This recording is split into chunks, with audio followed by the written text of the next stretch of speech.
இன்றைக்கு முதல்வராக இருக்கிற விஜய் அவர்கள் பொறுப்பேற்கிற போது என்ன சொன்னார்? நான் ஒரே பவர் சென்டர் தான், விஜய் தவிர வேற எந்த பவர் சென்டரும் கிடையாது அப்படின்னு அவர் கனவு கண்டுகிட்டு இருக்காரு. எத்தனை பவர் சென்டர்? எங்க அண்ணன் ஆமா நகர செயலாளர் சொன்னார், சுதந்திர தின விழாவில் 80 ஆண்டு சுதந்திர தினம், அதுல இப்பதான் உயிரை கொடுத்து சுதந்திரத்தை பெற்றுக் கொடுத்தாங்களே அந்த தியாகிகளுடைய மனசெல்லாம் குளிர்ந்து இருக்கும். அந்த 80வது சுதந்திர தினத்துல விஜய் அவர்கள் கொடியேற்றின முதல்வரை பெற்றெடுத்த தாயும் தந்தையும் முதல் வரிசையில விவிஐபியில உட்கார வச்சிருக்காங்க. தவறு ஒண்ணு, தாயும் தந்தையும் தெய்வமாக வணங்குவதுதான் தமிழர் பண்பாடு. அதில் ஒன்றும் யாருக்கும் வருத்தம் இல்லை. ஆனால் அதற்கு பக்கத்திலே ஒரு சீட்டு உங்கள் அன்புக்குரியவருக்கு ஒதுக்கி இந்த உலகத்திற்கு, ஏன்னா நீங்க அங்க வந்தா எல்லாரும் இவர் ஊடக நண்பர்களை கோச்சிக்கிட்டார். நீங்க வெளியில எதுக்கு கொண்டு வர்றீங்க? அந்த செய்தியை ஏன் நீங்க முக்கியத்துவம் கொடுக்குறீங்க? அவங்கள கூட்டிட்டு போறதுக்கு ஒரு பெண் காவலரை நீங்க அங்க ஏன் நியமிக்கிறீங்க? முதல் வரிசையில முதல்வருக்கு தெரியாம இடம் ஒதுக்கீடு செய்ய முடியுமா? இதெல்லாம் சுதந்திர போராட்ட தியாகிகள் கேள்வி கேட்கிறாங்களோ இல்லையோ நீங்க கேட்கணும். இன்றைக்கு விஜய் அவர்களை பவர் சென்டராக இயக்குகிற பவர் சென்டர் இந்த சுதந்திர தின விழாவிலே அவருடைய தாயும் தந்தையும் உட்கார்ந்திருந்தார்களே தவிர அவருக்கு அருகிலே உட்கார்ந்த அன்புக்குரியவர் தான் விஜயனுடைய பவர் சென்டராக இன்றைக்கு அறிவிக்காமல் அறிமுகப்படுத்தி அரங்கேற்றிருக்கிறார். பேர சொல்ல முடியாதுப்பா, இன்னும் ஒரு 30 மாவட்டம் இருக்கு, அதுக்குள்ளே அவங்களுக்கு விட்டு குள்ள தள்ளி விட்டாங்க. எனக்கு பேர சொன்னா அவர் கோவம் வரும். நீ சொல்லிக்கிறத எனக்கு ஒன்றும் ஆச்சரியம். இப்படித்தான் அங்கேயும் தஞ்சாவூர் கீழே இருந்து சொல்றேன்னு சொல்லி அவரு மேல இருந்து சொல்றேன்னு சொல்லி கடைசியில தேர்தல் பிரச்சாரம் மாதிரி ஊர்வலம் நடத்திட்டு இருக்காங்க. உதயகுமார் லூசுத்தனமா பேசிட்டே இருக்காங்க. அடுத்து விஜய் தான் பிரதமர், எங்க அக்கா அண்ணி தான் முதல்வர். இதுக்கே நாடு தானோட சாமி. சும்மா ஒண்ணு சொல்லல, அவங்க வேலையை ஆரம்பிச்சாச்சு. கேரளா, கர்நாடகா, ஆந்திரா, தெலுங்கானா எல்லா இடத்துலயும் இந்த இன்ஃபுளுன்சர் இருப்பாங்க. அவங்க போய் புகழ்வாங்க விஜய். விஜய் மாதிரி முடியுமா? விஜய் மாதிரி செய்ய முடியுமா? விஜய் மாதிரி உழைக்க முடியுமா? விஜய் மாதிரி பேச முடியுமா? ஆமா, விஜய் மாதிரி பேசவே முடியும். இந்த தாய் தமிழ்நாட்டிலே 80வது சுதந்திர தினத்தை கொண்டாடி கொண்டிருக்கிற நாம் எத்தனை முதலமைச்சர்களிலே சட்டசபையிலே நாம் பார்த்திருக்கிறோம். கேள்விக்கு கேள்வி, பதிலுக்கு பதில், கருத்துக்கு கருத்து. அதுதான் ஜனநாயக சட்டமன்றம். சட்டமன்றத்துக்கு எதுக்கு போகிறோம்? மக்கள் பிரச்சனை அங்க பேசணும், சம்பந்தப்பட்ட அமைச்சர் அதற்கு பதில் சொல்லணும். அங்க இருக்கிற முதலமைச்சர் இந்த நாட்டினுடைய நிலைமையை விரல் நுனியிலே வைத்திருக்கிற முதலமைச்சர் அதற்கு உடனடியாக இருந்துச்சு பதில் சொல்லணும். சப்ஜெக்ட பேசுகிற சிஎம் சார் அவரே ஒரு சப்ஜெக்ட் உட்கார்ந்து இருக்கிற போது நீங்க ஏன் சப்ஜெக்ட கேட்கிறீங்கன்னு சொல்றாங்க. மௌன மொழி முதலமைச்சர் நீங்க பார்த்துருக்கீங்களா? இதுவரைக்கும் பார்த்தது மௌன மொழி முதலமைச்சர்னா என்ன? ஊம முதலமைச்சரை இதுவரைக்கும் தமிழ்நாடு பார்த்ததில்லை. இப்பதான் ஒரு முதலமைச்சர் தமிழ்நாடு பார்க்க. அப்படிப்பட்ட முதலமைச்சர் தான் சொல்றாரு, தவறு தெரியல, திமுக ஊழல் செய்திருக்கிறார்கள், ஆதாரம் உன் கண்ணிலே பட்டிருக்கிறது, உன் கைகளிலே இருக்கிறது என்று சொன்னார். நேர்மையான நியாயமான தர்மத்தின் வழியிலே இந்த தாவேக அரசு ஆளுகிறது என்று சொன்னால் முதல்வர் விஜய் அவர்கள் இதோ ஆளுகிற கட்சியாக இருந்து எதிர்கட்சி வரிசையில் இருக்கிற திமுக இதிலே ஊழல் செய்திருக்கிறார்கள், ஆதாரம் இருக்கிறது, அவர்களை கைது செய்கிறேன் என்று சொல்வதற்கு ஆண்மகனாக முதலமைச்சர் விஜய் அவர்கள் தயாரா? கேட்கிறாங்க சட்டசபையில. வாயை திறக்கல, சிரிச்சு விளையாடிட்டு இருக்கான் மனுஷன். இதெல்லாம் பார்க்கணும்னு நம்ம போன ஜென்மத்தில் செஞ்ச பாவம். அதுல அவர் விஜய் சொல்றாரு, அடுத்த ஜென்மம் எனக்கு ஒண்ணு இருந்தா நான் விவசாயம் போதும்டா சாமி, ஒரு ஜென்மத்துக்கே 35% இன்றைக்கு விஜய்க்காக வாக்களித்திருக்கிறார்கள். அது அந்த புஷியானந்தர் ஒருத்தர் இருக்காங்க.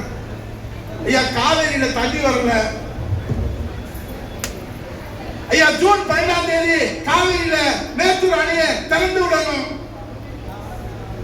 நம்ம புஷியானந்த் நீர்வளத்துறை அமைச்சர், ஐயா நீங்க கர்நாடகாவில் போய் மேகதாது அணையை தடுத்து நிறுத்துவீங்களா?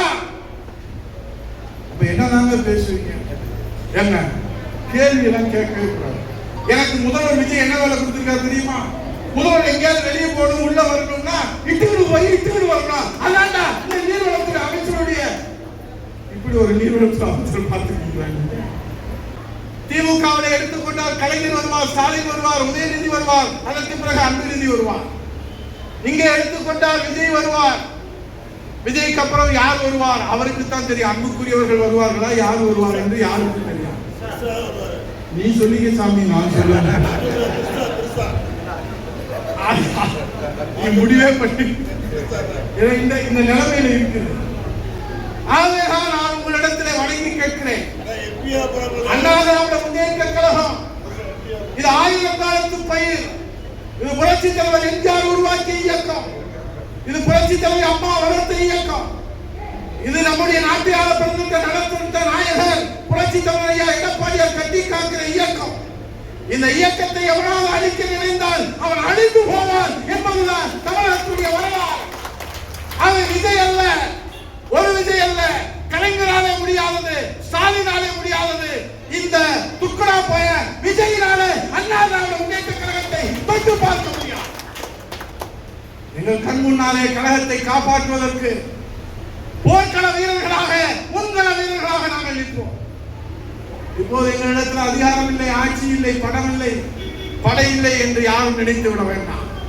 உள்ள உறுதி இருக்கிறது, நம்பிக்கை இருக்கிறது, மன தைரியம் இருக்கிறது, வீரம் இருக்கிறது, விவேகம் இருக்கிறது. இந்த மண்ணுக்குரிய வாசனை எங்களிடத்தில் இருக்கிறது. ஆகவே அண்ணா திராவிட முன்னேற்ற கழகத்தை விஜய் அவர்கள் அழிக்க நினைத்தால், அபகரிக்க நினைத்தால், அதில் முயற்சியில் ஈடுபட்டால் இந்த ராமநாதபுரம் சீமையிலிருந்து எச்சரிக்கையாக சொல்லுகிறேன். என்ன செய்வது? அண்ணா திராவிட முன்னேற்ற கழகத்தை காப்பாற்றுவதற்கு முயற்சி செய்வோம், உயிரையும் கொடுப்போம். முடியலன்னா அந்த இடத்துல நாங்கள் உயிரோடு இருக்க மாட்டோம். அப்படி அண்ணா திராவிட முன்னேற்ற கழகத்தை காப்பாற்ற முடியவில்லை என்றால் நாங்கள் உயிரோடு இருக்க மாட்டோம். இல்லை என்றால் இதை அபகரிக்க நினைக்கிற, அழிக்க நினைக்கிற நீங்கள் உயிரோடு இருப்பீர்களா என்பது எங்களுக்கு தெரியும். எங்களுக்கு தெரியாத உத்தரவாதம். இதை பேசினா பொதுச்செயலாளர் லைன்ல வந்துடுறாங்க. நான் என்ன பண்ணுறேன்? இதுதான உண்மை. தொண்டருடைய மனக்குமரல தான் நான் சொல்றேன். இது 1000 காலத்து பயிர். இன்றைக்கு மக்களை ஏமாத்தி விட்டு, மாய பிம்பத்தை கட்டமைத்து விட்டு, நான் என்ன சொல்றேன்? விஜய் அவர்களே 2500 ரூபாய் தருவேன்னு சொல்லி எங்க தாயும் தந்தையும் உற்றார் உறவினர்களை இன்றைக்கு ஏமாத்தி நீங்க வந்திருக்கிறீங்க. 30,000 கோடி வேணுங்க. 2500 ரூபாய் கொடுக்கணும். 30,000 கோடி வேணும்.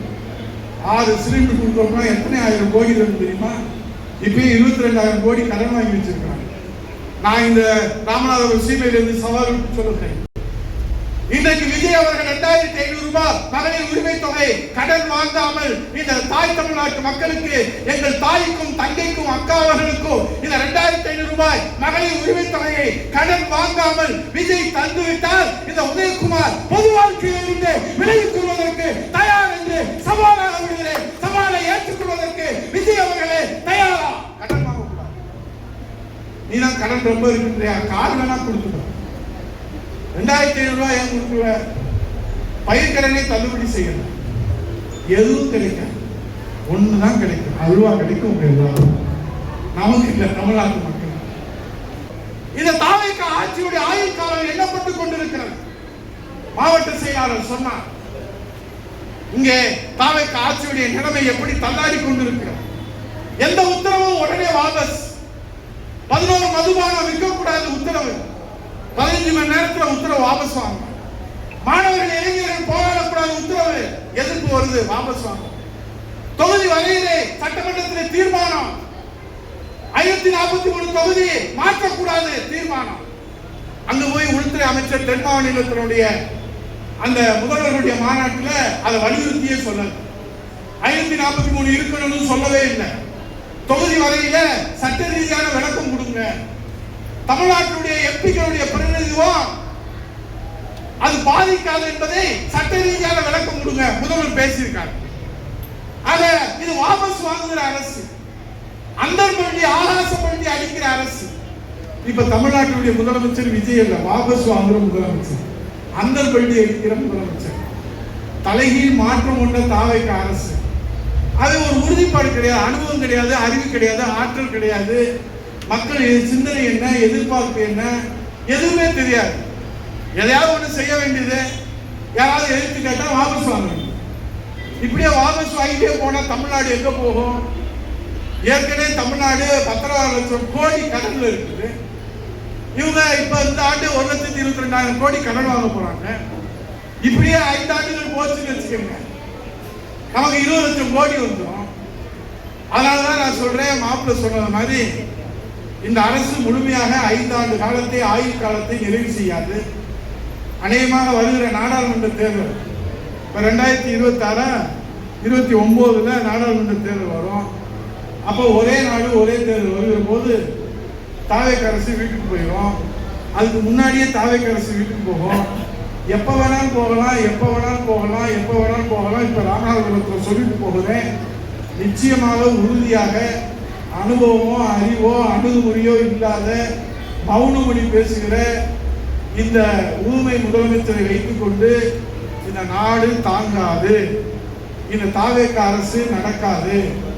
ஏன்னா முதல் போட்ட முதலமைச்சர் ஒருத்தர் ஆதரவு கத்திக்கிட்டு இருக்காரு, இங்கே கட்சியை தொடங்கினவரை அமைதியா இருக்காரு. ஆகவே இது எங்கே போய் முடியுமோ என்று யாருக்கும் தெரியாது.